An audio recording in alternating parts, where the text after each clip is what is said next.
Hi, I'm Joe and this is my Chrysler 300 SRT in diamond white. I'm going to take you around the vehicle, take you for a short drive and talk about some of its features and tell you why I went for this after some European cars and why I chose this as our main family sedan. Okay, so let's start off with the exterior. First of all, I've always been a big fan of these. This is the second generation.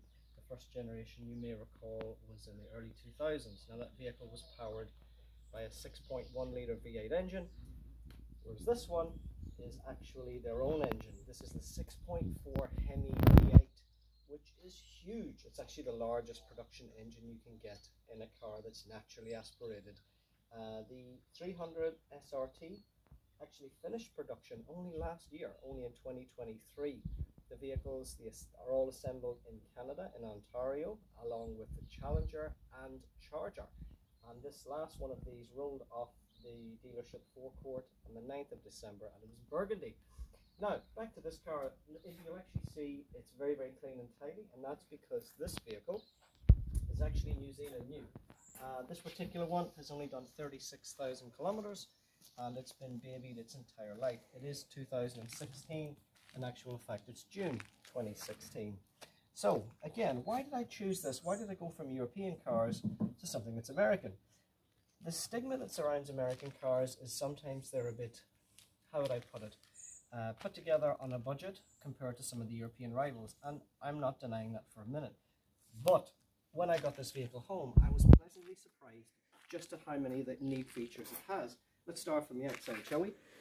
So on the front, you've got your xenon headlights, you've got your headlight washers, you've got your sensors and stuff like that, which is not exactly a big deal these days, but it does have, and you'll see under the number plate, adaptive cruise control, lane change assist, blind spot monitoring, and an automatic dimming rear vision mirror. When we move along the side, this particular vehicle is the high-spec SRT. Now what I mean by that is in Australia they've got two versions. They've got a Core and they've got the SRT, this being the higher spec. So it has the hyper black finished 20-inch wheels. It's got the side emblems with a 6.4, and it's got a few other niceties inside. You'll see the Brembo brakes are good enough to stop this thing sitting on its big 20-inch wheels, and that's because in terms of power, this vehicle puts out a whopping 350 kilowatts, or if you look at brake horsepower, that's 480 brake horsepower, and the newton meters of torque are huge. 673 newton meters from stock. Let's have a little look at the engine. Being a naturally aspirated engine, it's not relying on turbochargers, so it packs a certain punch. 673 newton meters, like I said, that's a lot.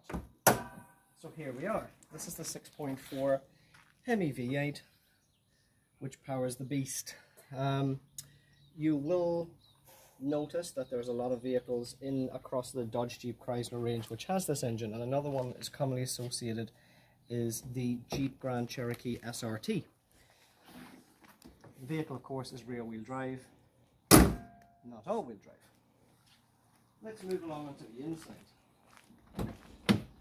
One thing that's really shocked me, and I'll actually go to the other side and point out a few things, but we'll start with the door. One thing that shocked me was the attention to detail and the fit and finish. So there's a lot of carbon fibre in the car and a lot of black leather with white stitching, and it even has the 19 speaker Harman Kardon sound system, which much like the engine packs a decent punch. The seats, they are leather, and as you will see here, Alcantara, which is a nice finish and a nice blend. The both seats obviously are electrically adjustable, but in addition to that, both seats are heated and cooled, which means when you get in on a hot day and the vehicle is quite warm, the seats will also do the cooling as well. The back seats, which I let the camera person have a closer look, they're also heated. So the rear seats in this case are also heated. Now just while we're there, one of the main reasons I went for this car is because what we needed, having a 2-year-old, is actually a little bit more legroom in the back. I have a BMW M3 and an Alfa Romeo Giulia Quadrifoglio just before this, and one criticism I had is our son could constantly kick the back of the seat. So having something that was a bit longer wheelbase was you know, imperative. So again, there's not many vehicles which have a nice large backseat area, but this is certainly one of them. Moving across to the front onto the steering wheel, you'll notice that it's extremely chunky and very similar to that of the BMW M-Spec cars. Now you might think, gosh, how can you compare this to a vehicle such as the M-Spec vehicles? Well, in actual fact, personalization is one of this car's strong points. On the infotainment system, which is an 8.4 inch, you can actually change the drive modes. Much like an M-Spec car, you've got 3 different settings for your steering, suspension, brakes, transmission, between street, sport and track. And we'll just get into that in a few minutes. In fact, I'll jump in this seat and we'll get the camera person over here and I can show you exactly what that does. Okay, so now we're inside the Chrysler 300 SRT, and like I mentioned before, the steering wheel is really chunky. One thing I really like about this as well is the driving position. Being a luxury car does accommodate different, different people, different heights, etc. And it is obviously fully programmable. I'm going to move over to the stereo at the minute, and as you can see, there's lots of different things on the stereo itself. But one of the things I want to take you to are the actual apps themselves. So much like a smartphone these days, you've got lots of different apps. But if we were to go straight into drive modes, for example, actually I'll go this way. I'll go into SRT. So this is actually a shortcut mode, and we're going to have to turn on the engine. Are we ready? As you can hear, that's that nice 6.4 roaring into life. So what have we got? You can see here we've got track, sport, custom and default. You can actually personalize different things based on what you want. So if you wanted to actually change things around to suit yourself, you could go to sport. I've actually gone into custom, and I've gone to custom setup, and you can see here with trans, paddles, traction, suspension and steering, much like an M Sport car, you can actually change it the way you want. So what I've done in this case for me personally is I have gone, I've gone with the transmission in sport. I feel track is quite rapid and hard for everyday use. I use my paddles all the time. I've got my traction control set to off because I quite like the freedom of having to have the flexibility of the car, but I will warn you, in the wet this is a handful. Suspension is sport and steering is track. The reason I've chose track for the steering is because I like a very, very heavy steering wheel. In fact, my previous car, which was the Alfa Romeo, had one of the best steerings in the world. This is okay, it's not as intuitive as some of its European rivals, but I'll be honest, it really sets itself down into the corners and does a great job. Some of the other options here with race options, if you were going to do a launch control, for example, here's a short link button. You can actually choose the revs. So for example, if it was a wet day on the track, you could go to here and you can increase or lower the revs depending whether or not you wanted wheel spin, no wheel spin, or a lot of wheel spin. Okay, so that's the customization of actually the drive modes. Another little neat feature that's on here, and this is more for just, I guess, the fun factor, is our performance pages. Now, performance pages are typically in all SRT vehicles, and this will actually show you a number of other things, what's happening under the hood. So once this launches, you can see you've got different visual representations of the car depending on what you want on your screen, and you've got various timers. Now, your timers also correspond to what's on the dashboard. So if you took this vehicle to the drags, you'll actually see that you can actually use this and the speed, how would I put this, the performance pages or the track times. It's actually a little bit hard to find, but I will find it. I don't use it very often, as you can appreciate. So here we are. Here you'll see the quarter-mile timer. Now, since we're talking about times, what are the performance figures for a car like this, given it's 1,996 kgs? 0 to 100 is 4.5 seconds. Yes, actually 4.5 seconds, which is not too bad at all, provided you can get traction at the rear. Quarter mile is 12.4 seconds, which is actually very good considering this is a stock car. And it sounds really good doing it as well, I'd imagine. Now, as you can see, here's your times. You've got various gauges you can have sitting up there, like different temperatures and pressures, and you've also got battery voltages, trans, temperature, what have you. There's also a G-force meter, which is quite cool, and when you turn the car, and it's not doing it at the minute because it's stationary, but when you turn it, the car itself changes as well. And finally, if you wanted a one screen fits all, this gauge or this display will actually show you everything, from your torque, horsepower, oil pressure, newton meters, kilowatts, and everything else. What I tend to have it in is my audio, and that's about it. And like I said, what an audio system it is too. Voice recognition, a lot of luxury car features, like I said, paddle shifters.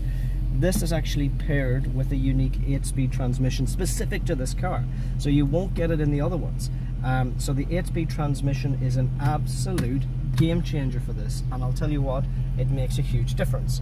Other creature comforts, which is something we all like in luxury cars, I'm going to show you something very special which is in here, which I've never seen before, and not just cup holders, but heated or cooling cup holders. So yes indeed, if you had your coffee in the morning, or if you had a cold drink in the afternoon and you wanted to keep it hot or cold, it's got you covered. How about we take it for a short drive, and I'll give you an idea of what it's like to be in back and forth, daily traffic, or when you get the opportunity to really put your foot down.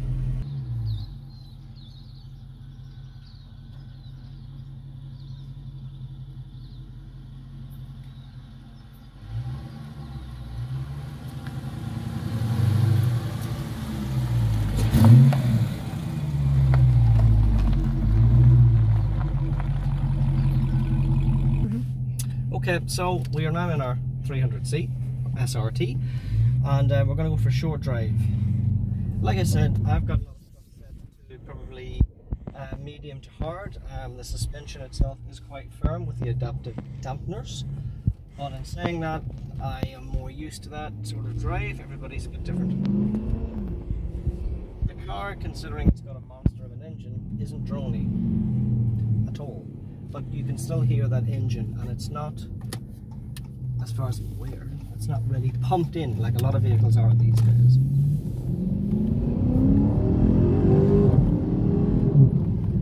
The 8-speed transmission, like I said, shifts really nicely. I do use the paddles on the downshift personally, but each and every to their own. But I have noticed that just driving around, taking it to work and back, it's a really nice place to be, especially when you've got those options of the heated and cooled seats. In terms of visibility, it's very good. There's not many blind spots, and it's a vehicle which does turn an awful lot of heads. In terms of size, if you're trying to compare it to something that's local, let's say for example a HSV for example, I've owned a few HSVs, wonderful cars, absolutely wonderful. This would be on the similar scale to a HSV Senator. So like I said, just a shade under 1,996 kg, so just under a shade of 2 tons. In terms of its length and width, it's literally the same as a HSV Senator. And speaking of HSV Senators, it also has the same fuel consumption. So the book numbers on this are around 13 litres per 100k on average, and that's actually right. When you consider you know, using it as a daily driver, it really just depends on what you want the car for. I particularly use this as a weekend car, but there are times I'll take it to work because, you know, I just enjoy driving it. I'm just going to actually reset my trip now and just see what it comes up with. Just have a bit of an idea of what we come back with. That's if I can't set it. I'm trying to figure it out. I don't do it very often. So 9.6, 9.8, 13.1, 10.4, and I'm not really going very fast, so I mean, I'll drop it down in a wee second. In terms of handling, considering it's a nice big heavy car with a big V8, it's the old recipe of just fun. It doesn't have, like I said, the turbos to worry about, but it is actually a very, very easy car to just do that with. Very, very simple. Doesn't really take somebody who's a racing driver per se. Very, very easy. You give it a squirt with the accelerator, off the accelerator and turn. I don't drive like that always, but I just wanted to give you an idea of just actually how simple a car like this is to handle. It corrects itself very easy, so I would say it's a hilarious thing to go on the track, which to be honest I haven't done. That wouldn't help your fuel consumption obviously, but if you drive it as a normal person, you're going to achieve around those numbers of 13 litres per 100k. So what else can I tell you about it? There's a few other little funny features. One that I particularly like, and that is on the key. Now, as you can see with the stop-start button, it is keyless. But in saying that, it has on the key, which I can't get for you right now because it's in my pocket. Of course, it's a proximity key, but it also has remote start. Now, you might be thinking, why on earth, other than showing the kids, would I want remote start? Well, if you've got your aircon set and it's a hot day, you can simply just turn on the car from your house. The car will stay locked, but it will set the car then to the temperature you've left it at, which is really, really clever. If it's a hot day or a cool day, I'm guessing you know the rest. So what's it like to live with every day? It isn't the most economical car. It's a very pretty car, in my opinion, subjectively, of course.